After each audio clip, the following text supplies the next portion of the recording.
Dis vir my weer baie lekker om saam met julle te kuier, Radio Fynbos luisteraars. Groet julle met baie liefde.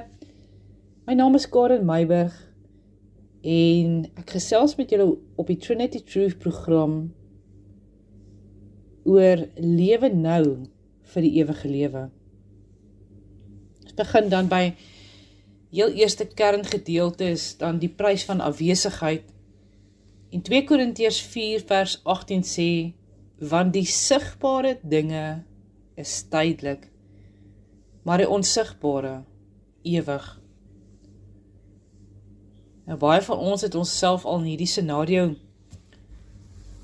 bevind. Jy sit by 'n tafeltjie in 'n koffiewinkel of 'n wagkamer, of dalk 'n etenstafel. Jy kyk op en oorkant jou sit 'n persoon wat so vasgevang is in hulle foon.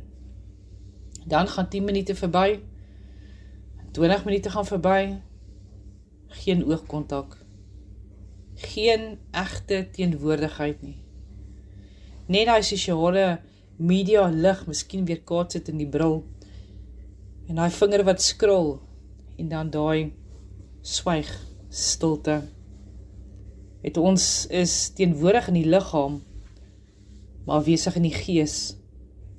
Weet, en dis soos om asem te haal, sonder om ooit regtig te lewe. Ons leef in die mees verbinde, of die Engels sê die connected era in die geskiedenis, maar mense is meer emosioneel geïsoleerd as ooit. Tegnologie, werkstrek en bekommernisse oor die toekoms, dit alles steel ons aandag van die een ding wat ons nie sal kan terugkry nie, dis die nou. Elke oomblik waarin ons nie teenwoordig is nie, is 'n oomblik wat nooit weer kom nie. En elke oomblik van afwesigheid het 'n prys. Vir onsself en dan vir die mense om ons. Ek gaan vir jou 'n paar staaltjies vertel, stories vertel. Miskien kan jy self vereenselwig met van hulle. Is hierdie deel van die jong pa, Sarah, hy sit op die stoep met sy 3-jarige dogtertjie. En sy speel met haar Lego blokkies. En sy bou daar pragtige stapel hoër as ooit. En sy sê vir haar, papa kyk. Maar die pa se foon het hierdie boodskap toon. En dit is 'n werks WhatsApp. Nou, baie van ons weet, as jy die werks WhatsApp sien, dan gaan daar 10, 15 goed deur jou kop wat jy moet doen. Nou, hy kyk toe vinnig op sy foon en hy begin te tik en die dogtertjie sê weer van papa kyk weer hier. Kyk hierso. En hy antwoord afwesig, ja ek sien, dis mooi, maar hy kyk nie. Wat gebeur in die dogtertjie se hart? Haar glimlag vervaag, maar hy kan dit nie sien nie, want hy is besig met iets anderste. En sonder dat hy het agterkom, verloor sy iets belangriks. En dit is die geloof dat haar papa regtig daar is vir haar, en dat hy haar raak sien.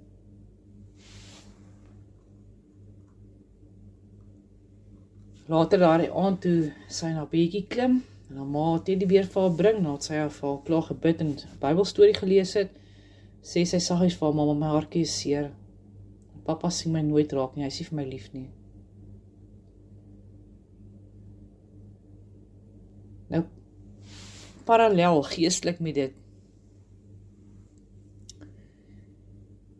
God, ons Vader in die hemel, roep eintlik elke dag, sê hy vir my kind, kyk. Soveel kere in sy woord. Hy sê daar in Esegiel 26 vers 7, kyk, ek laat Nebukadneser die koning van Babel, en so gaan dit aan. Jesaja 65 vers 7, hy sê, kyk, ek skep 'n nuwe hemel en 'n nuwe aarde. Ek gaan sommer net so deur, alles net so vinnig gaan. Hy sê daarso, kyk, die maagd sal swanger word en is seënbaar. Kan jy dink as hulle daardie tegnologie gehad het? Wat sou vandag van ons wêreld oorgebly het? Dan sê hy daar in Openbaring 3 vers 20, hy sê, kyk, ek staan by die deur en ek klop. Openbaring 21 vers 5, kyk, ek maak alles nuut. Sagaria 9 vers 9 sê hy, kyk, jou koning kom na jou toe. Jesaja 42 vers 1 sê, kyk, my knegg wat ek ondersteun, dis alleste die Here wat hier praat. Dat hy wys vir ons skoonheid, hy wys vir ons geleenthede, hy wys vir ons mense nood. Hy wys vir ons geleenthede om te vergewe, of om met liefde te reageer. Hy wys vir ons, daar is goed in jou lewe wat jy moet regmaak. Kyk, met ander woorde, hy wil die aandag daarop trek. Maar ons is besig, en ons is gejaagd, en ons is ontkoppel, of in Engels sê dit daar so disconnected. En net Sarel eendag, die papa, eendag sal wens, hy het maar net opgelet.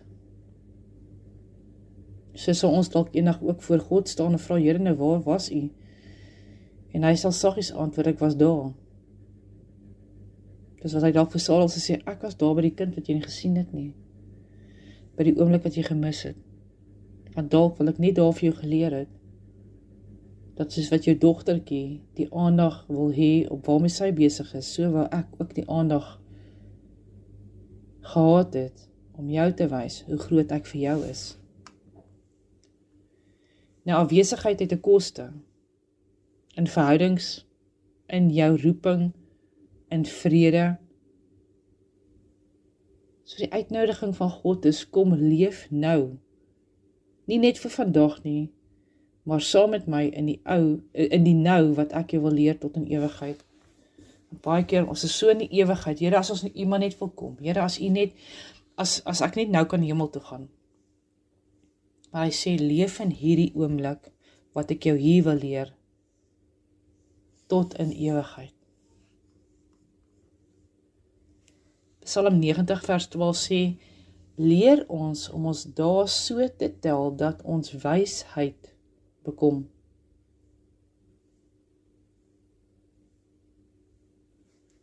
Om in die oomblik te wees is heilig. Dink spesifiek daar in Eksodus 3 vers 5, wat die Here dan vir Moses sê, hy sê, hierdie plek waar jy staan is heilige grond. En dan weer, daai van ons dink, droom dikwels oor een dag, oor 'n tyd wanneer anders alles rustiger gaan wees, of beter, of maklik, en ons verlang terug na die ou dae. En tog sê God, ek is die ek is. Nie net die eendag God nie. Ek is die ek is, die nou. Want sy teenwoordigheid is nie net in herinneringe of in daai verwagting van môre nie. Dis in hierdie nou, asemhaling. Dis in hierdie dag. Dis in hierdie nag. Dis in hierdie stilte. En om die ewigheid te mis is om die heilige grond konstant met vuil voete te betree. En om die heeltyd uit te stel van ek sal eendag sal ek vergewe. Ek sal eendag my oog sê om nie so te dwaal nie. Ek sal eendag ophou met dit wat God se hart breek en dit wat my verhoudings uit mekaar uitruk. Ek sal eendag. Weet, daar was 'n man met die naam van Elias en hy was 'n pastoor wat altyd gedink het sy bediening lê nog voor. En dat hy hierdie gesprekke met God, eendag Here, eendag sal ek regtig begin luister, eendag sal ek rus, en eendag sal ek teenwoordig wees of daar wees vir my gesin. Maar toe word sy vrou ernstig siek, En daarom moes hy gaan sit by haar bed, sonder preke, sonder skedules. En in haar broosheid het sy hom eendag gevra, voel jy ook nou God se nabyheid? En hy was stil, hy was oorweldig, want hy het besef, al sy jare van soek na die groot oomblikke, het hy die heiligheid van die nou gemis. Nou in haar laaste dae, het hy God gevind. Daar is so oor die geur van daai koppie rooibos tee. En die klank van haar stem en hy stilte tussen hulle, wat jy nie die asemhaling kan hoor.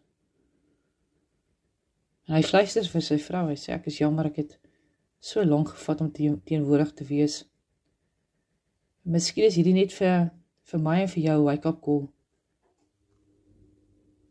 God wag nie vir jou in 'n meer ordentliker of 'n heiliger toekoms nie. Hy woon nou reeds in die nou. En as jy wedergebore is, leef hy nou eers. Nou, binne in jou.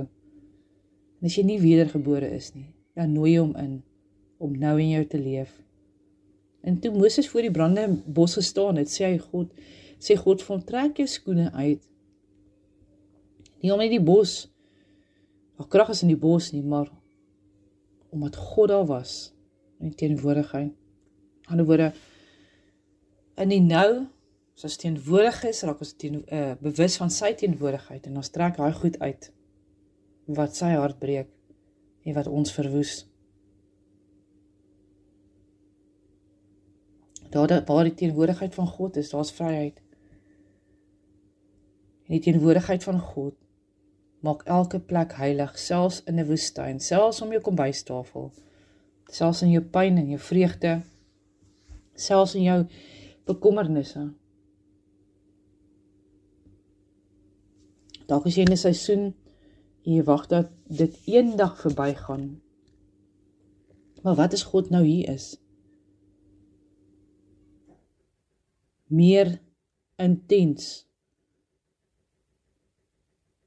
as die volgende 5 minute of die volgende dag. Want as oomblikke wat ons God baie meer intens ervaar as sekere tye. Nie waar nie? Dalk wag jy vir 'n spesiale roeping, maar jou roeping lê in vandag. Hy vandag vergifnis vra, vandag vergifnis gee, vandag liefde wys, vandag opdaag, vandag gehoorsaam wees, nou, op hierdie oomblik. So wat mis jy in jou lewe, omdat jy wag op iets anderste, eerder as om nou teenwoordig te wees?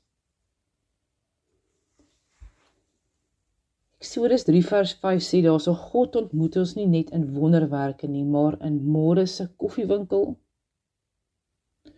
vanaand se stilte, vanoggend se trane.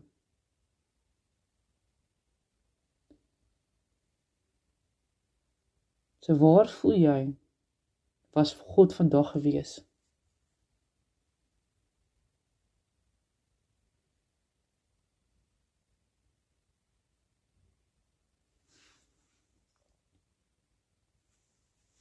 Ja, die klein keuses, die ewige gewig dra.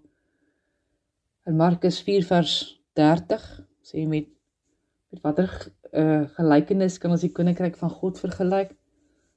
Dis soos 'n mosterdsaadjie. Maar sodra dit opkom, word dit groter as al die ander plante. So in hierdie wêreld, wat groot dinge vier, groot platforms, groot momente, groot titels, genade tog, raak ons maklik moeg vir die alledaags. Alles is altyd hierdie, verskoon my Engels woord, maar hierdie extravagant.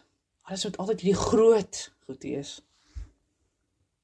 Maar God se koninkryk is anders dan. Sy planne die meeste van die tyd begin klein. En in daardie niks beduidende oomblikke lê die ewige gewig. Dit wat jy dink dalk maak nie saak nie. Dink aan die bejaarde tannie Mina. Niemand het daar regtig opgemerk nie. Het altyd so daar stil in die kerkbanke gesit. Elke Sondag, selfde plek. Was nooit op die verhoog nie. Was nooit op die komitee nie. Het was net sy en haar Bybel, haar trane en haar geloof. Maar as iets wat die mense later ontdek het toe sy oorlede is. Sy lys name waarvoor sy gebid het. En niemand het dit geweet nie. Maar sy het generasies na die Here toe gevat. In haar binnekamer.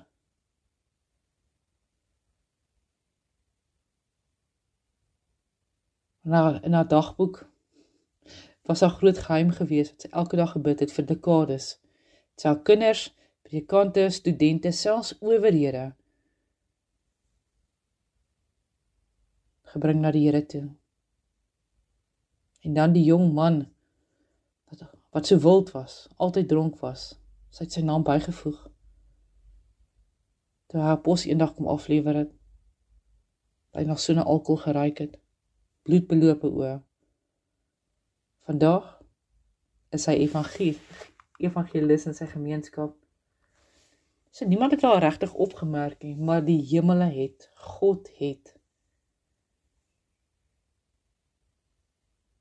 As God sê vir die mosterdsaad, die mosterdsaad is die kleinste, maar die groei groter as alles. Dis 'n illustrasie van hoe die kleinste daad van gehoorsaamheid, gebed of liefde iets van ewige waarde dra.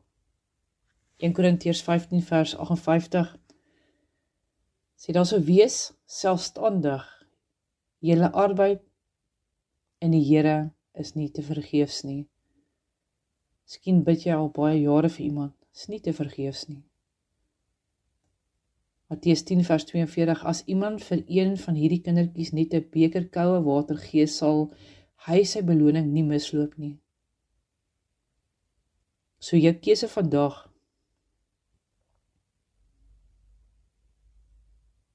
dra ewigheidsbetekenis. Is dit in die lig of is dit in die duisternis? Jy besluit om stil te bid vir iemand se siel, dra ewige waarde. Selfs jou besluit om vir iemand kos te gee, of 'n vriendelike gesig te wys, saad in die tuin van die Here.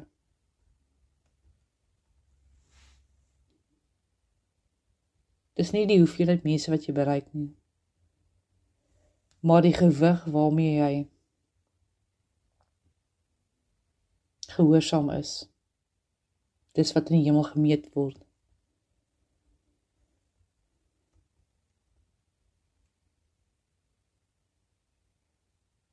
Want wat jy in die geheim saai, sal God in die ewigheid openbaar.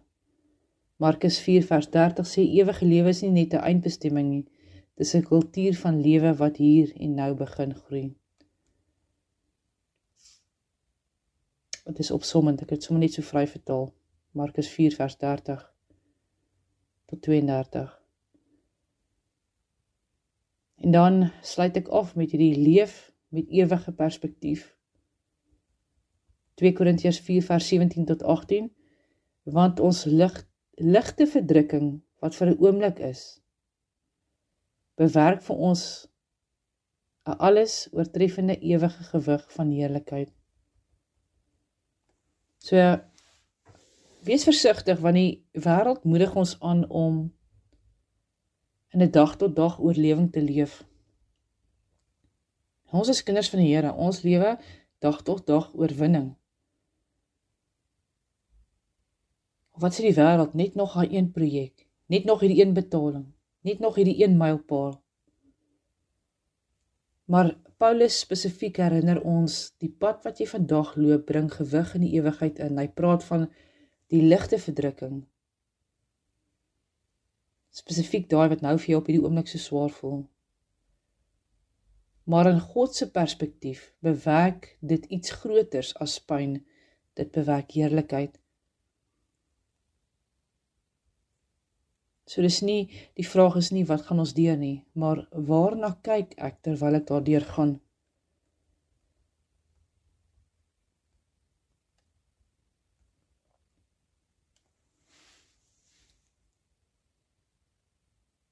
Want die sigbare sê jy verloor, maar ewigheid sê jy word gevorm. En die sigbare sê dis verby, maar die ewige sê God is besig. Romeine 8 vers 18. Ek is oortuig dat die lyding van hierdie huidige tyd nie opweeg teen die heerlikheid wat aan ons geopenbaar word nie.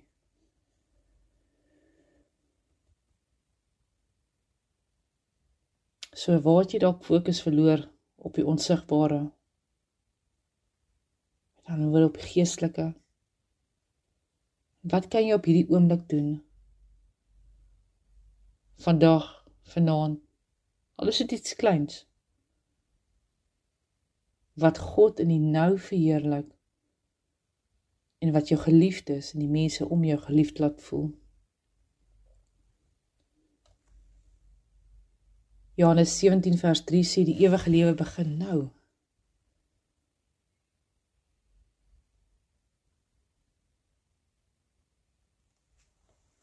So die ewigheid is nie net 'n oneindige tyd nie, dit is 'n kwaliteit, teenwoordigheid, 'n lewe wat in God se vriendskap wandel.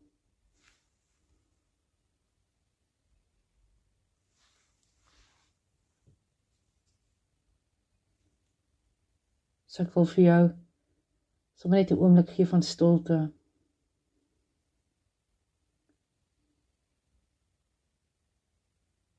En ek wil vra, Here, wat wil U op hierdie oomblik vir elkeen van ons wys?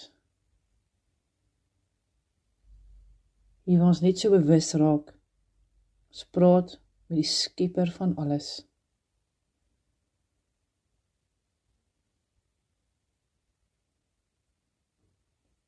Raak bewus van sy teenwoordigheid. Selfs al het jy baie vrae, selfs al is jy onseker, bekommernisse, pyn, raak net bewus van sy teenwoordigheid.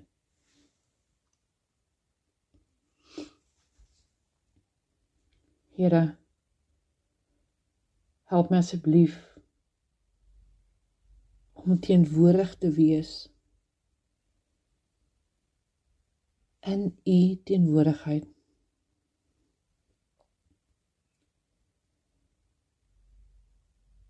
Help my, Here, om nou op die oomblik moed te skep. Op die oomblik te glo. As dit net 'n mosterdsaadjie geloof. Help my om op hierdie oomblik te vergewe.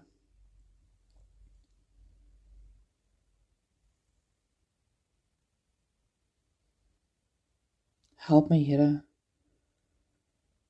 om altyd op te daag, daar waar U my wil hê.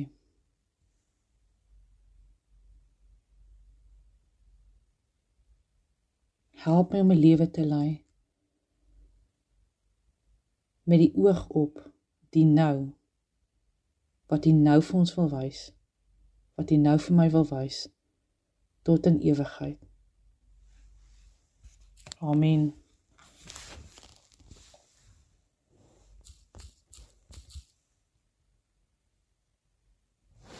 Groet julle met baie liefde en baie seën. As jy wil kontak maak met Trinity Truth Foundation, kan jy WhatsApp op 063 378 4543. Tot 'n volgende keer. Totsiens.